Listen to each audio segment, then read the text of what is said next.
Welcome to the Highly Sensitive Podcast. I'm Lauren LaSalle, and I'm a licensed therapist, highly sensitive person, and HSP coach. This bi-weekly podcast is meant for highly sensitive people and their loved ones, as both experiences will be discussed. Thank you for joining me, and let's begin. Welcome to the Highly Sensitive Podcast. I'm Lauren, and today's episode is about HSP strengths. And this topic was requested by someone, so thank you for this great idea. I will start the episode by talking about my strengths, how I identified them and reframed negative feedback, and how I accepted them, and then I will share a few strengths that were shared with me on social media. So let's go back some time to my childhood. Most of the time I felt like I was either too much, usually at home, or not enough, usually at school. A few years ago, I went through report cards and feedback from teachers that ranged from kindergarten through middle school, and they all said pretty much the same thing, which was, Lauren is creative, but very quiet. And all throughout school, I knew that my teachers wanted me to speak more in class, or speak at all in class, but that was something that gave me a lot of anxiety, and I was much better at actively listening and observing what was going on rather than formulating things to say. And unfortunately, this is not generally viewed as a positive thing or a strength with most people. I've always been very academic, very creative, very kind, but very quiet, and the quiet part seemed to overshadow the rest, especially when it came to school. At home was where I felt the most comfortable, so that's where my emotions really came out. I was very emotional, very stubborn, and my parents did not know how to deal with it. I was always complaining about something, usually about how much a physical injury, however small, was bothering me, and was always too much, or I always felt like I was too much, the opposite of who I was in public. I just felt like I could never win. I was never what people wanted me to be. So, a side note, my parents did the best they could, not knowing about high sensitivity, and it turns out they're both HSPs as well. So it was kind of the perfect storm without having any knowledge of the trait to better understand why we all responded to things the way that we did. I also had several close friends growing up who totally accepted me for who I was, and we are still friends to this day.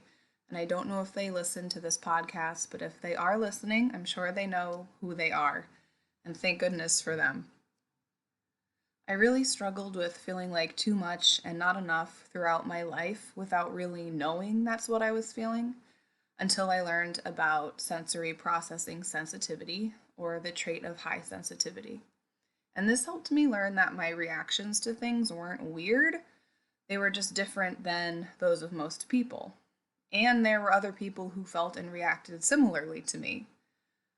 So between discovering this and having to do a lot of self-reflection in grad school while getting my master's degree in clinical mental health counseling, I was able to reframe what had always been seen by others as negatives into positives. I realized that I am creative, empathetic, caring, a great listener rather than quiet, and I know my values and what I want rather than being stubborn. Being a therapist helped me realize that one of my greatest strengths is being able to really listen to people and hold space for them, which can make a huge difference in someone's life and really promote positive change. Sometimes it can be difficult to remember my strengths, especially if I'm not having a great day or if I'm feeling upset or frustrated about a particular situation, but that's just how it goes sometimes. We're all constantly works in progress. So here are some strengths that were shared with me by HSPs on social media. So someone on Instagram shared that their strengths are appreciating the details and nuances of life and writing. Sophie shared that her strength is knowing exactly what's going on for someone else without them even knowing it themselves. And Julia shared that her strength is being empathic to other situations. So thank you three so much for sharing your strengths. It's so important for HSPs to be able to identify their strengths, and sometimes this means reframing what you've been told or what you've thought about yourself in the past. If you feel like you could use some one-to-one support with this, send me an email to set up a 15-minute complimentary connection meeting, and you can use this time to either learn more about my coaching program or have a mini coaching session. If you have any ideas for episode topics, if you have any questions for me to answer on the podcast, or if you would like to write an email sharing your story for me to read on the podcast, you can email me at lauren@laurenlasallecoaching.com.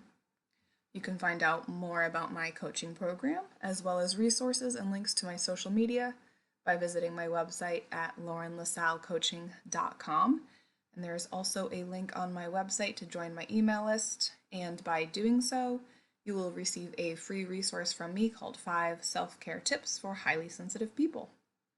Before I sign off, I will leave you with a quote.